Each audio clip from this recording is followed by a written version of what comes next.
Welcome to the Divine Style Podcast with Gerlinda, Stella, personal stylist and self-love coach, and Alison, Maiden, psychic medium, spiritual healer and metaphysical teacher. Each episode you'll experience spiritual lessons to cultivate self-love and self-expression so you can become the best version of you. Hi, I'm Gerlinda. And I'm Alison.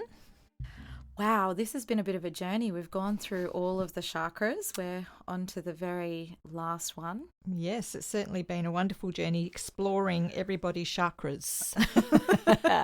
So the last one we are talking about is your crown chakra. Now, this is a very important chakra because this is what connects you to the divine. It's really how we get that universal consciousness and wisdom. Without this, I think as much as the Earth Star, we're not really here, are we? No, if this one shuts, you're in big trouble. So yes, it's very important to keep this chakra open, as important as it is to keep the Earth Star open, because it's a circuit of energy. So if this one is a bit clogged or closed, we often go down to the feet and we'll open up the bottom chakras, the feet chakras, the Earth Star chakra, and it will start flowing again. And for this one too, this is how we imagine those beautiful white lights coming over us. This is where it all starts, in all honesty, when we think about those meditation journeys. Whenever we're imagining white light, this is through our crown chakra. Exactly, yeah. Well, the crown is obviously the filter, if you like, from the celestial star, which is another chakra that's above us. So about 6 inches above your crown, you have the celestial star, and that is the focus point for most of the energy that comes through from the universe. But that has to be the filter, because if we did have all that universal energy just popping into our body, we'd be flat on the ground. So we just got to remember that everything is filtered to whatever energy that we need. You know, as we climb up in our vibration, we're going to be able to take on more light and take in more energy. And of course, the more that happens, the lighter your body becomes, the less ill you become, the less you're willing to take on negativity. Yes, other things become more sensitive, but in general terms, your body becomes a lot more resilient to just normal third dimensional energies.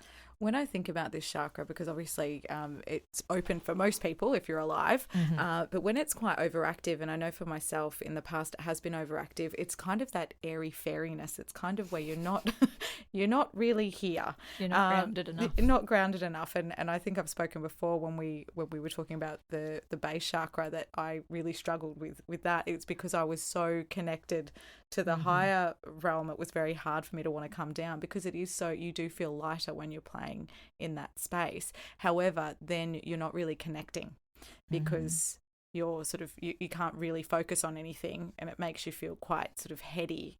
Off with the fairies. Fairies. Yes, very much so. So, you know, a lot of people who are spiritual think that the most important thing is to actually climb higher and get out there into the universe and spend all your time out there. But that's not the idea, guys. You came here to Earth to learn, and you came here to actually be grounded and actually have a human experience. Just because you remember, you have a slight memory of what it's like to be out in the universe, and it's so much easier out there, we want to go back. And that's the way we do it when we're embodied. We actually exit, up we go. But when you're properly grounded, you can do both. You know, you can bring heaven to earth, which is basically what we're meant to be doing. Yes, and it feels much more stable, much more that grounded feeling when you are allowing that energy to flow. Like you said, it is a flow, as opposed to it just sort of coming into my head and then stopping. Being able to allow it to flow all the way down through my feet to the center of the earth really allows you to be connected in both realms. Yeah, and I think too, I'm not calling this naivety. I think it is a beautiful energy when people are just so wonderfully forgiving, and everything is great, and everything is wonderful, and nothing is wrong, but it's really wrong, because everything around you is life. It is happening. When people are too much in that energy, too heady, they're not actually facing the things that are in front of them. No, and I agree. This is a testament, because I know I've been there before. Yeah, but I mean, you've certainly grown and come through that and gone, right, okay, the things I was frightened to look at before are the things that are, you know, challenging to me. You know, they come from other lifetimes, and you know that those were just fears that you had to confront, and you've done that. And now we can talk about politics. can talk about politics. We can talk about the state of the, the earth at the moment, because they're things that I used to look away from. I know recently my daughter and I, she loves David Attenborough. And sometimes when I'm watching that, I'll burst into tears. So I avoid, in the past, I've avoided watching those things, because when you see the destruction on the planet and all of those things, it really hits you. And because you know that when it's coming through from your crown all the way to the feet, of course you're going to feel it. So instead of looking away, I now look at the TV and I cry and I let my tears out, and I think, okay, well, if I can do one little thing, today, what could it be? Recycling, or making sure we're not wasting food, or, using resources properly. So it does make it more grounded, as opposed to just shutting my eyes and not looking. Look, absolutely. I think that this applies to pretty much anything in life, is if we're keeping ourselves on this straight and narrow path and we're only concerned about ourselves, and that is going to be a recipe for disaster for our planet. So we really need to be aware of everything, but put it in perspective. What can you do? What is your job here? And then if everyone's activated in that way, and let's face it, a lot of people don't get activated until there's a crisis, until there's something that they need to do, because they've either been programmed to be asleep, let's just walk around with our blinkers on, or they really can't handle it, as you were feeling like you couldn't handle the emotions of that. But as you move through it and actually activate those other chakras, and everything starts to come into balance, and you remember why you're here, you have that purpose back again. And some people will be very strong environmentalists. Other people will be, spiritual leaders where they're helping people find their path. Others will be just purely for themselves here, learning the lessons that they're learning. We're all on a different path and we're all at different levels. When the crown chakra is fully open and all your chakras are balanced, you'll know exactly what your path is meant to be. Yes, and exactly like you said, like some people are going to humanitarian causes, and when you are following that meaning and that purpose that is within you, life does feel more complete and fulfilling. Yeah, because you know why you're here. I get it all the time. I don't know why I'm here. I don't know what my purpose is. Your purpose is to live. Your purpose is just purely to live, to experience, to follow your passions. If you're not feeling anything, then you have blocks in your chakras and you need to move them.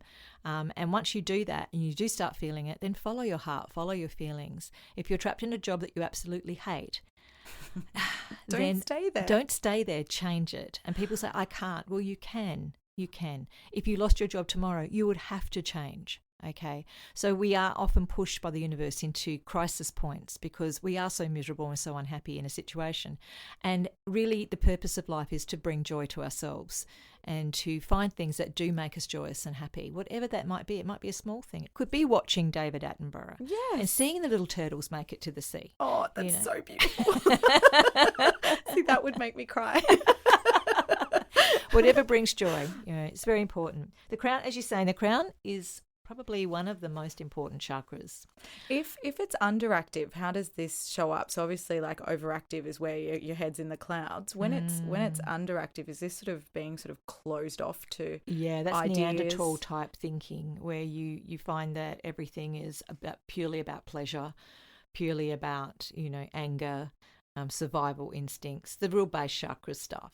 So you have no connection to spirit or the divine source, and all you're doing is you're just surviving. And they are the more, let's just say, the more brutal people on the earth, that will walk over anyone else to get to what they need. Very egotistical, sort of narcissistic in that regard. Yeah. So that is quite a problem, I think, for people that are around those types of individuals. But let's just say that everyone deserves a second chance. Everyone deserves a reprieve. So if they wanted to concentrate on their crown chakra and opening that up, they can use the violet or white energy, of course, daily. Just thinking about that is enough. So visualizing white light. A great place to do it is in the shower. So when you're in the shower and you're letting the water run over your head, visualize that shower as white light and let that water run all over you, but particularly on the top of your head. So really, the element here is thought. Anything you think becomes reality. And I know people think that's crazy, but it's not. It's so true. That is so true. If you're continually thinking negative things, you're going to continually get negative things in your life. If you start thinking on positive things, you will start to get positive things. And I get so many people saying, how can that be? That's not, because they don't want to take responsibility for their thoughts. No, and this is another one where I know people that do this, and I'm sure the people listening have people in their lives that are like this. complain that, oh, I've tried thinking good thoughts and nothing happens. Whilst there's miracles and things do happen in an instant and things can change, these things are built up over time. So we've got to remember that if you were having negative thoughts 3 years ago, it might be playing out now. And that's why we're constantly trying to clear and release this sort of karmic thought patterns that we've had in our lives so that we can allow good in. And the more you practice gratitude, the more you practice good thoughts, the more it does come in. Oh, absolutely right. And you know what? I feel sometimes that when we're fed information, I don't know about you, but I've turned the television off. Oh, I have to. I don't watch news. I cannot watch the news. I can't. And the little bit of information I do get sort of seeping through is usually through social media that I have to check daily for people contacting me all the time. But, what I've found is that by going out to nature and just completely immersing myself in that, I am so much better. I feel happier. I'm looking at plants thinking, isn't that an amazing thing? Look at that plant. Look at the incredible colour. Look at the way it's structured. I'm looking at flowers in a different way, right? And that sounds so minuscule when you think about what's going on in the world. But then my thoughts are clear and I'm attracting good things to myself and I'm attracting good people to myself and I'm surrounded by the like-minded people that I've always wanted to be around. And I don't get as many trolls. I know that sounds hilarious. Oh, I was thinking of the second dimensional beings, well, I had one in the kitchen the other night, but that was just left over from something.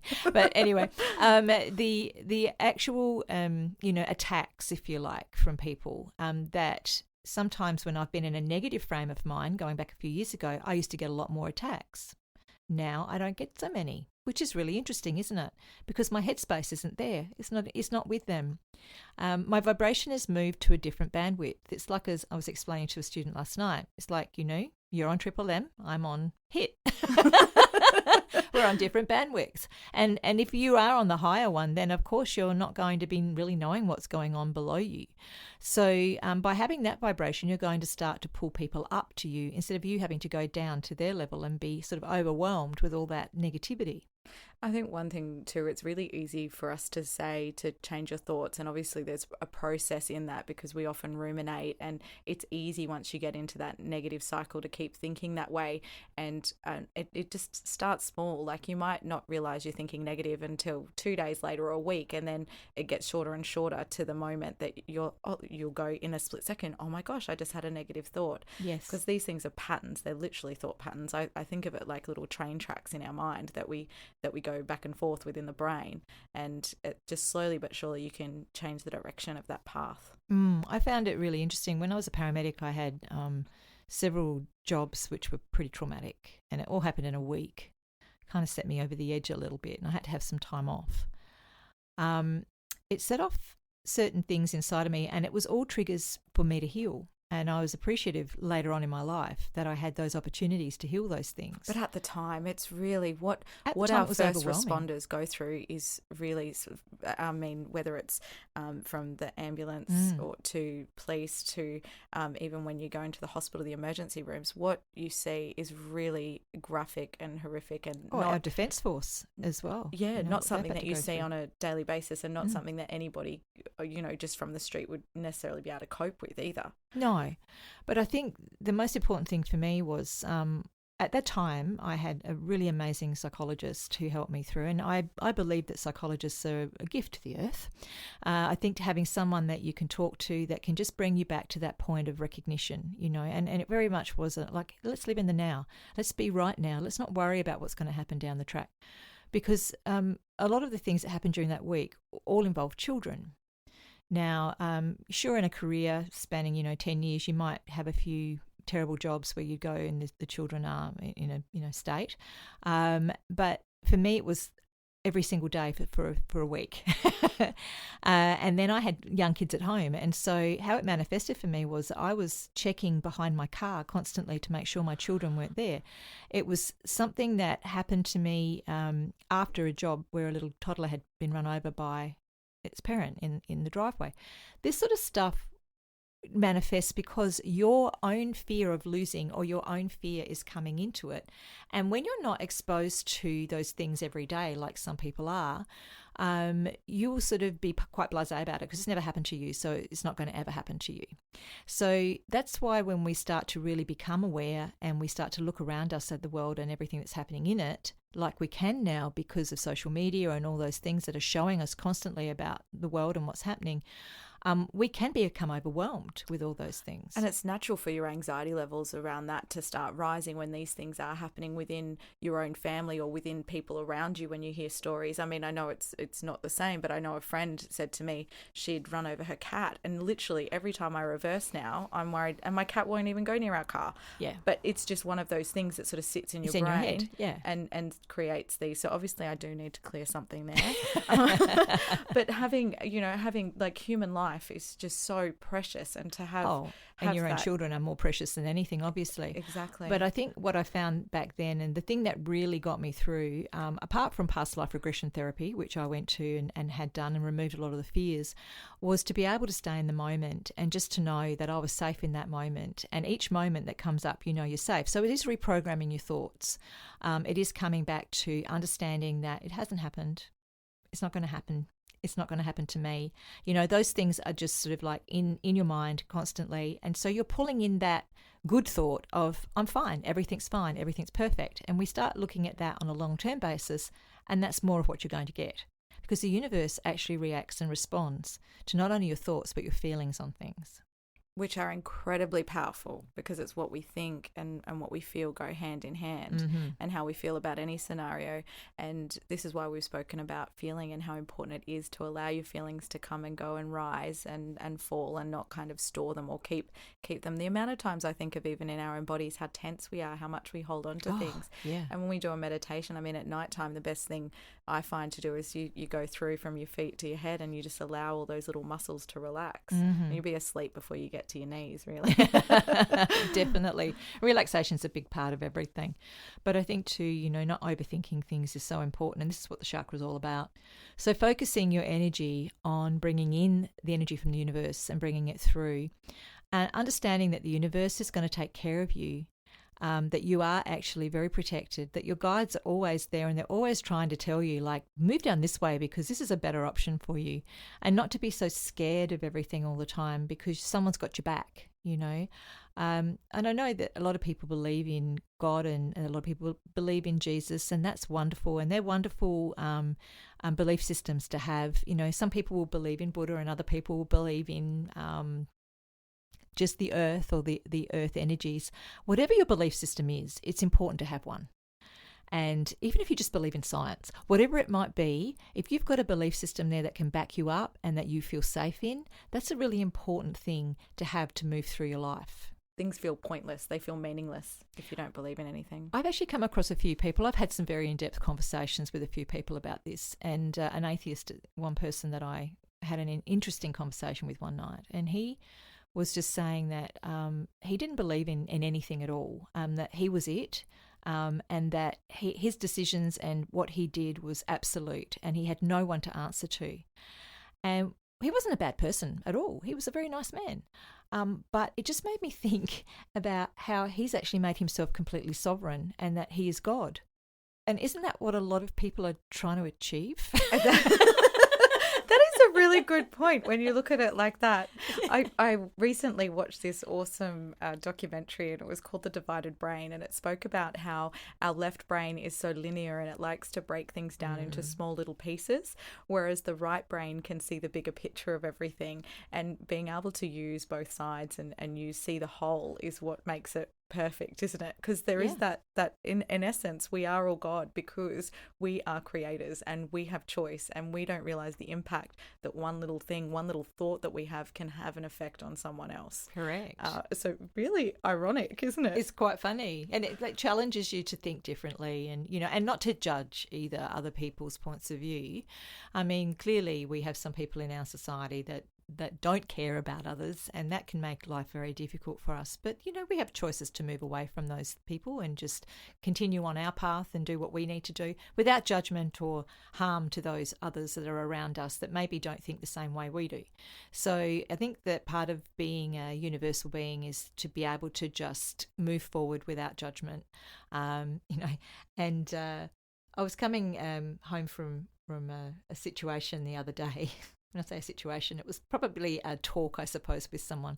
And I was just going through all the things that made me annoyed about that talk. As we do. Because yes. I'm a Virgo and I'm very, I can be very, very straight-minded. I think we all do this. I think we all go over conversations. Sometimes we think of things we could have said better, or sometimes we think of other things that could have... Well, funny you should say that, because in that conversation that we were having, I wasn't lost for words, because I never really am.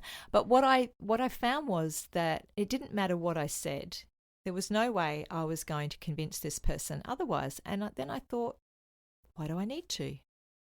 Yeah, why did I talk? Why did I even enter into this? What purpose was this? What did I get out of this? What was my lesson? And that's a great self-reflection, isn't it? Yeah, why did I engage? What made me feel the need to engage in this conversation that wasn't going anywhere?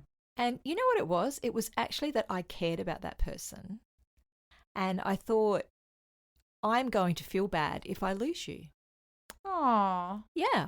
What a great realization. Well, I just thought to myself, and I won't tell you what the subject was because it's very controversial, but I just feel like when people are just so caught up in their own fears and things like that, it can be very, very difficult for those others around them that feel very strongly for them and love them so dearly that they want them to be okay and they want them to be happy. But, their views and my views were very, very different on this subject. And call it intuition if you like, but I did have a very strong feeling that it wasn't going to be great for them if they went down that path. So I was trying to protect them, and they were seeing it as me, I suppose, being arrogant and wanting to have my own way. Well, when we're in fear, where we're either in flight, fight, or fawn or freeze, so there's those sort of four things. So obviously they maybe felt attacked and went for the fight. Yeah, absolutely. But at the end of the day, we're all free souls and we have our own free will and we can do whatever the hell we want, So if I want to go out tomorrow and dye my hair purple and run down the street naked, that's my prerogative. Purple suits you, but maybe not your hair. Maybe not naked. Yeah. So anyway, let's have a look. On that note, let's have a look at what controls our crown chakra. Again, the pineal gland comes into play with this one. It actually goes into our right brain hemisphere, our right eye, our central nervous system. So it's very much about the thoughts, very much about the organisational things. And when we're looking at what we can do to help open this up, we have amethyst, clear quartz, diamond. I'm a diamond girl myself. I love diamonds. Me yes. too. Selenite, one of my favourites. I've been buying quite a bit of that lately. I have a lamp. Beautiful. It lights up. It's just amazing. Selenite's so incredible. They used to use it. They would put it up to the moon on cloudy days and the sun to see where they were going. All the sailors. Yeah, it's an incredible tool. The herbs, which are great, of course, roses are really wonderful to have around for your crown chakra, the white ones in particular. We have the spruce tree. We also have frankincense, the good old frankincense. That clears out your sinuses like you wouldn't believe, by the way. Oh, I'll have to try that. Is awesome, yeah, on a tissue with a bit of rosemary. Works wonders with the sinuses. And pine is another really good one. Neroli, not one of my favourites, but it works. So when we are looking at this particular chakra, it is the verb I know. Okay, so I know that I am divine. I know that I am from the divine source. I know that I am protected, and I know that everything in my life is working in the way it should for my highest good. That is good. I do like this preferred to then I think sometimes when people hear I know, it's like I'm right. That's not what this means. That's not what it means. It's so easy to get confused with the two. Yeah. But having that knowing is so beautiful to know that we are connected always and interconnected with everybody else and everything else on the planet. Oh, yeah. And other planets. Yeah, particularly for you sensitives out there, if you're feeling very, very sensitive at the moment, it is that the mind grid is connected to the earth grid, which is connected to the universal grid, and as all these changes come in, you are going to be feeling it through that crown chakra. I was about to start seeing my hip bones connected. It is all connected. Knee bone, yeah. Well, now we are going to take you through a beautiful meditation to help you open and activate your crown chakra. So take a moment to sit and relax and get comfortable and take a few deep breaths.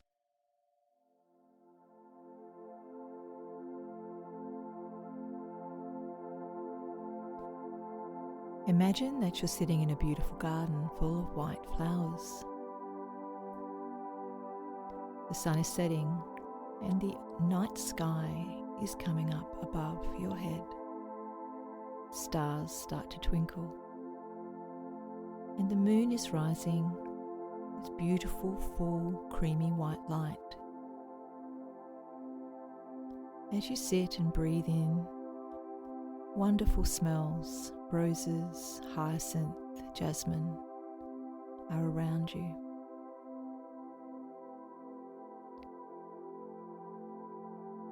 The moon's light is so bright, and you feel the crown chakra on the top of your head opening like a beautiful white lotus flower, petal by petal, opening up wide to take in the white light energy coming from the celestial body above.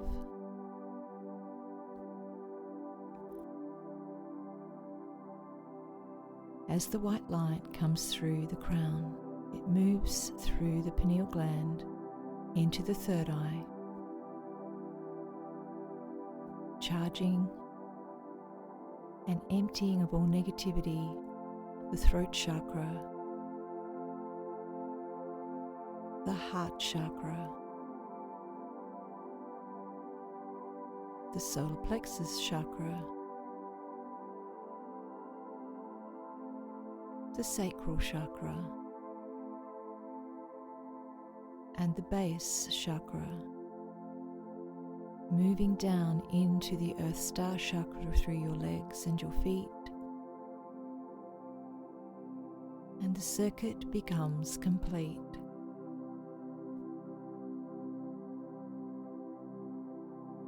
Moving around your auric field in and through all negative patches, clearing and mending any tears, till your aura is beaming and sparkling with the white light. You are bathed in this beautiful moonlight, and your whole body vibrates to the fifth dimensional energy of unconditional love and acceptance. You are one with the universe, one with the thoughts of the whole universal grid, which is just love and compassion for everything that lives. Think of all of the beautiful people in your life and bathe them in the white light, protecting them and cleaning them of any negative thoughts or sadness or unhappiness. See that white light energy move through their bodies. Think of all of the people you love and your pets, your family members, your friends. Place them all in the white light energy.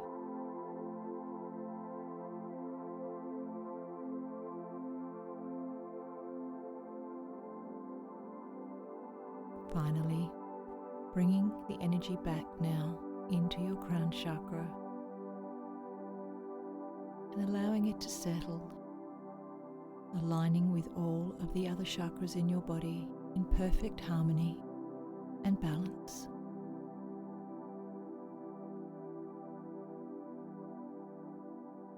You are loved beyond measure.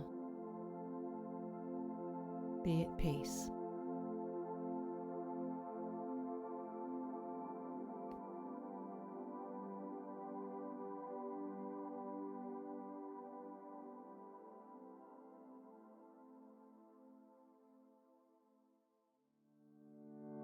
Thanks for listening to the Divine Style Podcast. Please follow, share, and tune in weekly for more spiritual and self-love guidance. You can find out more and ask questions at gerlinda.com.au and alisonmaiden.com.